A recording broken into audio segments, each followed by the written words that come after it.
ไม่สงค่ะเมื่อในเป็นวันที่27เดือนธันวาคมที่1ปี2026ในตอนในข่าวใส่หมอหอมมีข่าว2ตอนเตรียมมาเปิ้นผ่าวค่ะ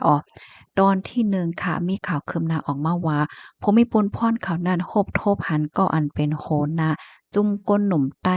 อันถึงแย้ภูมิพลพรเขาห้องทัดตีป้อยข้าวกัดเมื่อค่ำคืนวันที่23ตีป่นมานั้นยาวไหนค่ะข่าวเที่ยงตอนหนึ่งค่ะในก็เป็นนางยิงก้นเมืองห่มตุ่มก้อนหนึ่งเนาะถุงยาเปิ้นเฮ็ดดีพ่องขี่เลี้ยงก้าเนี่ยค่ะ ออนดังเปิ้นได้ก็เข้ามาถ่อมด้วยข่าวโหในค่ะเมื่อวันที่26เดือนธันวาคมปี2026เลยค่ะก็มีข่าวเงาคืบหน้าออกมานั่นค่ะน่ะเนาะว่าตั้งฝ่ายภูมิพลพรเขานั้นก็ไล่ไต่เงินจ้อมหาก้นเกี่ยวข้องผู้ไล่ภัยเป็นโหน้าว่าสังว่าเฮ็ดจังไหนเนี่ยค่ะเนาะอิงเหนือเมื่อค่ำคืนวันที่23เดือนธันวาคมที่1ปี2026เข้ายามหมอก9โมงปลาย40มินินั่นค่ะภูมิพลพรที่โรงผลิตจังเพิกอีกป้าเที่ยง พอมีปนพ้อนหลายปานหลายฝ่ายโฮมกันเสียก็ติ้งยอบกุมโตห้องทัดจุ่มก้นหนุ่มแห้งการค่ะเนาะในสื่อข่าวไทยได้ก็เตรียมไว้กำซื้อว่าเป็นไทยใหญ่เป็นไต้เนี่ยหมอกซาวก่อค่ะติ้งยอบไลดีป้อยข้าวกัดอันจัดเฮ็ดดีเวงเก้งใหม่ค่ะข้าวยามสึกมาเมื่อวันที่26ข้าวยามไว้วันหมอก1โมงครึ่งนั่นภูมิพลพรโฮงปริข้างชาติค่ะ ไล่เข้ากว่าตองถามนายภูเป็นคนเมืองโฮมตุ่มเนาะอายุไล24ปีค่ะมั่นใจในอยู่เศร้าไว้ดีเฮิรนหมาย33หมู่ที่4เชิงดอยเจเว้งร้อยสะเก็ดเจดอนเก้งไหมค่ะมั่นใจในถุงยาเปิ้นลาดว่าเป็นโหนาจุ่มก้นหนุ่มนั่นน่ะเนาะ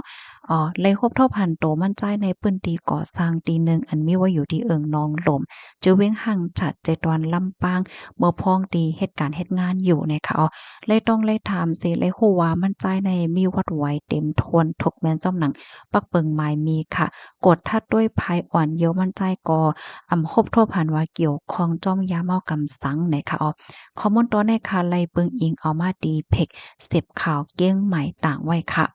ลูกดีข่าวง่าโหในเสแลกำในอ่อนเอาพี่น้องค่ะมาถ่อมด้วยข่าวเงาเที่ยงตอนหนึ่ง ข่าวโหในเป็นข่าวเงาดีลื่นหลังไว้อยู่ที่ในเมืองไทยโหนึงค่ะมีนางยิงก้นเมืองคมตุ่มโก้หนึ่งค่ะนะถูกย่าเปิ้นเฮ็ดดีพ้องขี่เลี้ยงกาเนี่ย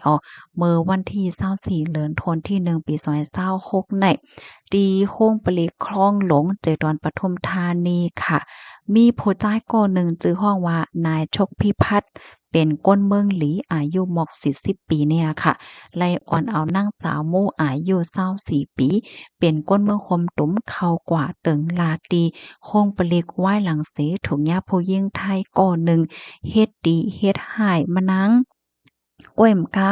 สำลัดข้อความถังเหล็กเหมือนจังว่าเป็นแห่งการว่าสังว่าเจอไหนหนอตีเหนอกาสองแถวเลี้ยงกาเนี่ยค่ะนางสาวโมลาดเนว่ามันนางแน่ขี่กาขี่เลี้ยงกา ลูกดีฟิวเจอร์พาร์ครังสิตเสียก็ได้กว่าที่คลองหลงเนาะมานั่งในขี่เลี้ยงกาตั้งอ้อยก็ผู้หญิงก็หนึ่งเป็นก้นเมืองคมตุงเหมือนกันไหนคะเขาก็ลาต่อกันตั้งภาษาก้อมมานให้เนี่ยเนาะลาต่อกันเมื่อพ้องที่ขี่ก้าอยู่สังสิงอยู่จังไหนให้เนี่ยค่ะกำในข้าวยามสึกมาหมอกคำเรียกจังเนี่ยเนาะก็มีผู้หญิงไทยก็เนี่ยค่ะก็อยากด้วยเขาตุ้ยใส่เขาเป็นเต้เป็นวาเฮ็ดจังเนี่ยเนาะตุ้ยมันนางไหตั้งอ้อยก่อจังนั้นศึกมาเนี่ยก็ลาใส่ค่ะเนาะว่าเป็นแฮ่งการยานเมืองว่ะแล้วก็ถ่ายคลิปถ่ายแคปห่างแล้วนั่นก็สืบฟ้นหาสืบฟ้นหาไปแต่ก็โฮยาวค่ะเมื่อพ้องที่เขามีไว้อยู่เนอก้ากอฮอกว่าอยู่นั่นค่ะนะผู้หญิงก็นั่นก็เข้ามาจู้ดีนางสาวมุเนี่ยสิมาจันโคนโห ตบหน้าตบแฮงว่าแฮงเฮ็ดจั่งใดแล้วไสนั้นก็ลาดเข็งต้าว่ามาแลมาตบกันตั้งเฮาแลสังสึงแลเฮ็ดจั่งใดอะนะแล้วนั่นก็หลองเงิดป้าแทงว่ามาอยู่เมืองไทยเนี่ยให้หมออยู่หมอกินให้หมอสติโตอีหนึ่งแลอย่าไปป้อปากหลีซบหลีหน้าจั่งเนี้ยเนาะ ลองตั้งเปิงเป็นได้อะค่ะก็เปิ้นก็เอาคลิปเอาวิดีโอในเปิ้นแพร่เหนอสื่อตรงก้นเนาะก็มีก้นมาเตรียมต่างปันตั้งหันถึงและเจ้าไหนตั้งนำตั้งหลายค่ะบางเจ้าก็ว่าบางเจ้าก็อยู่ฝ่ายนางเยียงไทยบางเจ้าก็อยู่ฝ่ายนางเยียงแห่งการเฮ็ดจังเนี่ยเนาะ เกี่ยวกับเรื่องร้องในอันเป็นนายชกพิพัฒน์ค่ะที่อันอ่อนเอานางยิ่งก็ในกว่าตึงรัฐภูมิพลพรเขานั้นรัฐว่าไลหันคลิปวิดีโอนั้นย่อก็รับลายน่ะเนาะนางยิ่งก้นมะหอมตุ่มในถุงยาเฮ็ดดีย่อก็ถุงยาหลูเมาว่าเป็นแห่งการว่าซองว่าเฮ็ดจังไหนเนี่ยเนาะมันใจรัฐว่าว่าได้เป็นก้นคือไหลลูกดินไหลมาก็เหย้าในกึ่งลีไหลมาหญ้าเงาลายจังไหน มื้อเหลียวในหน้าสามหมู่ในโกน่ะยาวฮัดขี่แรงกาหังกวยก็เหลียวยาวให้เนี่ยมันใจในก็งี้เอ็ดรู้นาไหนสิจังไรอ่อนเอากว่าตึงลาตีภูมิปนพรตีห้องปลิกว่าไหนคะอ๋อข้อมูลตอนในค่ะเลยปีมาที่ห้องการข่าววอกพอยออกไว้นะคะในก็เป็นข่าวเงา2ตอนอันเลยมาเปิ้นแพนะคะเนาะในตอนในคณะข่าวใส่หมอหอมในก็ไขย้อนอบโอตั้งพี่น้องเฮาค่ะยอก็ไขย้อนปันตั้งใครจ่ายค่ะเนาะ พี่น้องเฮาค่ะการที่เฮาค่ะเป็นเพราะว่าจัดปานแห่งการเฮาค่ะได้อยู่จึงหือเนี่ยค่ะเนาะให้มันบ่หลอดเพตีในวันเมืองเปิ้นนั้นเฮ็ดจั่งใดนะข้อที่1ค่ะเกี่ยวกับเลยลองการเปิดเพลงความว่าเฮาค่ะได้อยู่ที่เฮิรนคาทาห้องคาทาไหนเพราะว่าเฮาอยู่จำเปิ้นแน่ค่ะเนาะคัดใจอย่าไปเปิดเพลงความหลังเนาะป้าเจมเปิดตะล่าห้าเปิดอีหังก็เหย้าติมันเสียงหลังๆเฮ็ดให้ค่ะเนาะ ก้นกับปานมื้อเหลียวในเปิ้นแลจะอยู่เย็นๆได้ค่ะเนาะบางปองในก็มันใจเลยว่าเปิ้นหลากหลายค่ะนะก้อยก็ว่าเปิ้นเฮ็ดการค่ะเนาะเฮ็ดการทำแล้วใจสมาธิเฮ็ดให้นะเพราะว่าเฮาคาออกข้าวตั้งเหมือนเฮาคาขี้แล้งกาก้นดำค่ะลูกเนาะมันมีเฮาโกยเฮ็ดจั่งเนี่ยนะ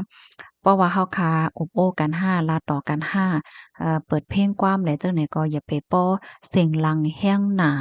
นั่นน่ะเนาะบางก้อได้เปิ้นขี้แล้งกาอยู่เซตาเปิ้นอ่านเลข5เปิ้นถ่อมเปิ้นใส่หูถ่อมได้มาเพราะเฮาคัดได้วนว่าเปิ้นถ่อมกว้ามไหนก็อย่างบางก้อเนี่ยมันจือเนาะบางก้อในเข้าบางกลุ่มดังออนไลน์ขึ้นเรียนดังออนไลน์5แล้วก็ถ่อมตั้งโฮตั้งหันถ่อมขาว5แล้วจังไหนเพราะว่าเฮาเสียงหลังโอนอ่านม่อเมเนี่ยมันสังถกก็มันเตะจังกว่าเตอสมาธิเปิ้นให้ก็เฮ็ดให้เปิ้นใจจ้าไลในเขาเฮียงเลยว่าจังไหนข่าวเงามื้อไกเดียวถ่อมก่อนในค่ะนะ มีคนมาเจอลัดว่า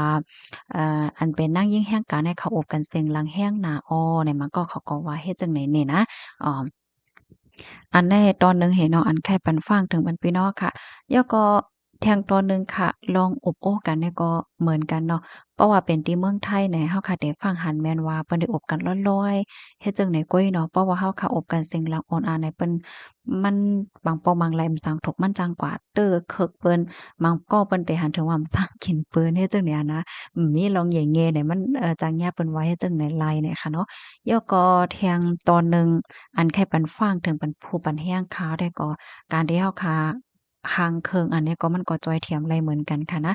ห่างเคิงได้ก็มันจะเหลือว่าโลดเลยห่างเคิงห่างหลีคึกเข้มนั่นก็ค่ะเนาะเพราะว่าเฮาค้าหมอลุ่มลาดด้วยถึงตัวเจ้าก็เฮานุ่งเสื้อนุ่งโค